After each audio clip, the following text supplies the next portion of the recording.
अगर तुम मुझे पहले मिल जाती तो मैं उस बूढ़ी गोरी कौवी से कभी शादी ना करता। आप बहुत सुंदर हो पिंकी जी। आप भी बहुत सुंदर हैं कालू जी। अब जल्दी से मुझसे शादी कर लो और मुझे अपने घर में ले जाओ। पिंकी, तुम उस गोरी को नहीं जानती हो। डायन है वो, डायन। वो मेरे साथ साथ तुम्हें भी खा जाएगी। पहले मुझे उसे ठिकाने लगाना होगा, फिर ही मैं तुमसे शादी कर सकता हूँ। अरे ये कालू कौवा किससे गप्पे लगा रहा है, और वो भी इतने अच्छे मूड में। मुझे गोरी कौवी को बताना होगा, कहीं इसका कोई चक्कर तो नहीं चल रहा इस कौवी से।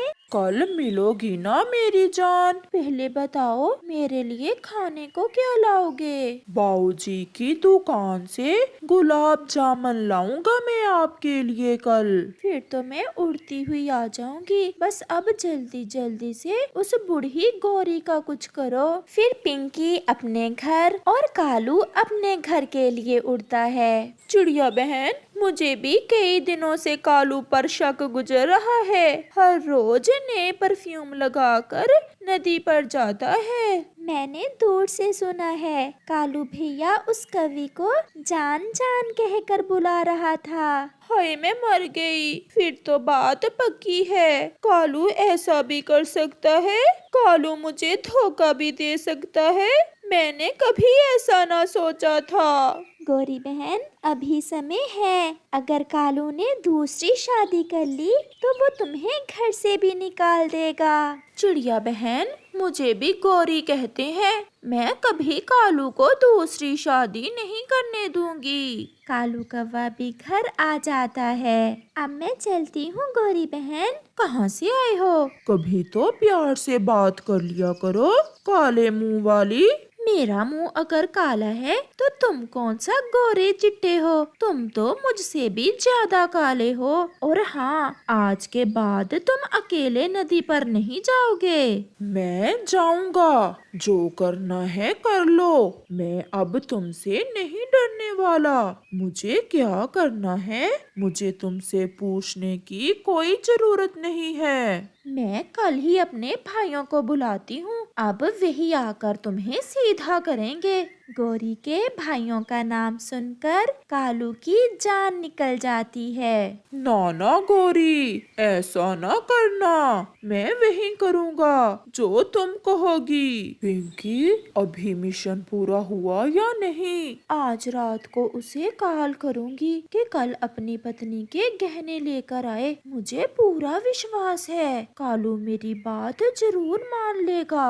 उसे मैंने पूरी तरह अपने जाल में फंसा लिया है। रात हो जाती है, गोरी कौवी सो जाती है। कालू के मोबाइल की घंटी बजती है। हेलो जान पिंकी जी, कैसी हो? गोरी, आपकी पत्नी सो गई है क्या? हाँ, वो तो कब से सोई हुई है। कालू जी, एक काम है आपसे, क्या करोगे?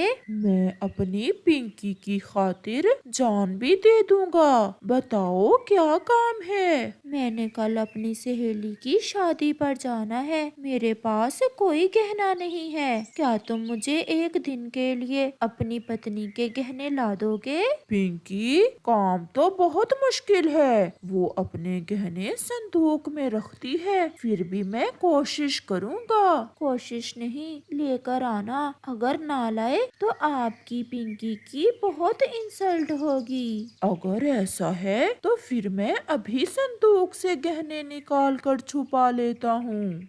फिर कालू फोन बंद करता है और गौरी के संदूक से गहने निकालकर एक थैली में छुपा लेता है और सो जाता है। ये इतना बन संवर कर कहाँ जा रहे हो? गौरी, मैं दूसरे जंगल जा रहा हूँ। वहाँ मेरे एक दोस्त की शादी है। मैं जल्दी ही लौट आऊंगा। और इस थैली में क्या है? कुछ नहीं, इसमें चावल हैं। गरीब है ना मेरा दोस्त, मैंने सोचा थोड़े से चावल ले जाता हूँ उसके लिए। फिर कालू कौवा गौरी के गहने लेकर घर से निकलता है। मुझे पता था मेरा कालू जी मेरा काम जरूर करेगा। खालिस सोने के है ना ये गहने। अब जल्दी से छुपा लो, कोई देख ना ले, ये गहने बहुत कीमती हैं। अब मैं जाऊं? थोड़ी देर बैठो तो, आज इतनी जल्दी क्या है? मुझे अभी पार्लर भी जाना है, मैं कल आपको ये गहने लौटा दूंगी। संभाल कर रखना, अगर मेरी पत्नी को पता चल गया वो तो मुझे जान से ही मार देगी। फिर पिंकी कालू से उसकी पत्नी के गहने लेकर चली जाती है। पिंकी, तुम क्या जानो मैं तुमसे कितना प्यार करता हूँ। बस अब तो जल्दी से गोरी से जान छूट जाए और मैं तुमसे दूसरी शादी कर लूँ।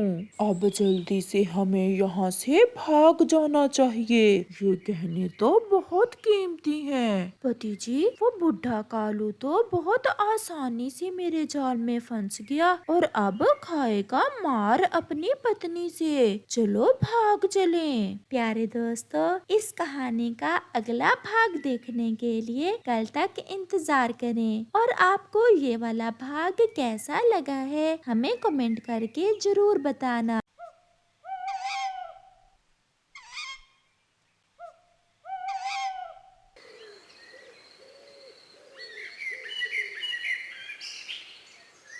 वो कालू कौवा अपनी पत्नी से बहुत प्यार करता था, परंतु उसकी पत्नी गोरी कौवी को कभी इस बात पर विश्वास न आता। वो हर समय ही अपने पति से लड़ाई करती रहती और हर समय उसे छोड़कर मैके चली जाने का कहकर डराती थी। मैं अब इस तिनकों के घर में नहीं रह सकती। अगर कल तक तुमने मुझे पक्का लकड़ियों का घर ना लेकर दिया तो मैं तुम्हें छोड़कर चली जाऊंगी। ना ना गौरी, ऐसा ना करना, मैं आपसे बहुत प्यार करता हूँ, मैं आपके बिना नहीं रह सकता।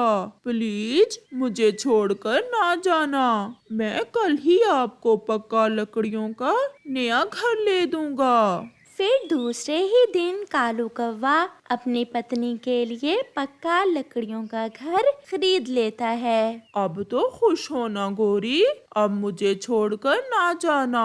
अब जाओ और मेरे लिए मिठाई लेकर आओ। कालू कौवा चुप करके कोई बात किए बिना अपनी पत्नी के लिए मिठाई लेने चला जाता है। जो भी कर लो कालू, एक न एक दिन तो तुम्हारी पत्नी तुम्हें छोड़कर चली ही जाएगी। वो दिन कभी नहीं आएगा, एक ना एक दिन मेरी पत्नी को मेरे प्यार पर विश्वास आ ही जाएगा। शायद वो दिन तुम्हारे मरने के बाद ही आएगा। अगर मुझे अपनी पत्नी के लिए मरना भी पड़ा तो मैं मरूंगा। गोरी कौवी हर समय अपने पति को आजमाती। आज अगर वो सामने वाली बड़ी नदी में छलांग लगा कर दिखाओ तो फिर मैं मानूं कि तुम मुझसे सच्चा प्यार करते हो। ये नदी क्या, मैं तो अपनी पत्नी को खुश करने के लिए सागर में भी कूद जाऊंगा। ऐसा कहते हुए कालू कौवा उड़ता है और नदी के पास जाकर कूद जाता है। किनारे पर खड़ी गोरी कौवी अपने पति को देखकर हंस रही थी। जैसे तैसे कालू कौवा नदी से बाहर निकलता है। मैंने तो सोचा था कि तुम डूब जाओगे, तुम तो बच गए कालू। अगर मेरी पत्नी मुझे डूबता देखकर खुश है तो मैं फिर से इस नदी में डूब जाता हूँ। मैं तो मजाक कर रही थी। एक शाम गोरी कौवी पहाड़ों पर बैठी हुई थी कि वहाँ चील आ जाती है। गोरी, आजकल के पति कुछ ज्यादा ही खराब हो गए हैं। मैं तो अपने पति को बहुत डरा कर रखती हूँ, मुझसे ज्यादा नहीं। मैं अपने पति को हर समय डांटती रहती हूँ, परंतु मेरा पति तो फिर भी मुझे अपनी जान से भी ज्यादा प्यार करता है। अच्छा, अगर ऐसा है तो फिर देखते हैं। तुम कल अपने पति से कहना कि तुम उसके पंख काटना चाहती हो, फिर देखना कैसे आंखें बदल लेता है वो। ऐसा नहीं है, मेरा पति तो मेरे कहने पर अपने पंख भी काट देगा। ऐसा ही होता है। गोरी कौवी दूसरे रोज अपने पति कालू कौवे से रोने करने का नाटक करती है। गौरी, मैं आपके कहने पर सब कुछ करता हूँ, परंतु आप फिर भी खुश नहीं होती हो। अब क्यों रो रही हो? मैं देखना चाहती हूँ कि तुम पंख के बिना कैसे लगते हो। क्या क्या मतलब गौरी? मैं फिर मानूंगी कि तुम मुझसे सच्चा प्यार करते हो अगर तुम मेरे कहने पर अपने पंख काट दो। ऐसा कहते हुए गौरी कव्वी नदी पर चली जाती है। चिड़िया, तुम क्यों रो रही हो? गौरी, मेरे पास सब कुछ है, घर है, मेरा बेटा है, दाना है, मैं स्वस्थ हूँ, परंतु मेरा पति नहीं है। मुझे अपने पति के बिना पूरा जंगल सूना सूना लगता है। मेरा पति तो जिंदा है, परंतु मैंने कभी अपने पति से इतना प्यार नहीं किया। मेरे पति जिंदा थे तो मैं भी ऐसा ही करती थी, अपने पति का कहना भी ना मानती थी। जब वो मर गए तो फिर मुझे पता चला कि पति के बिना जीना कितना मुश्किल है। वो अपनी जान को दुखों में डालकर हमें खुश रखते हैं। वो सब काम हंसकर करते थे, कभी गुस्से में न आए थे। ये सब सुनकर गौरी लंबी सांस लेती है और अपने कालू के बारे में सोचती है और तुरंत वहाँ से अपने घर के लिए उड़ती है।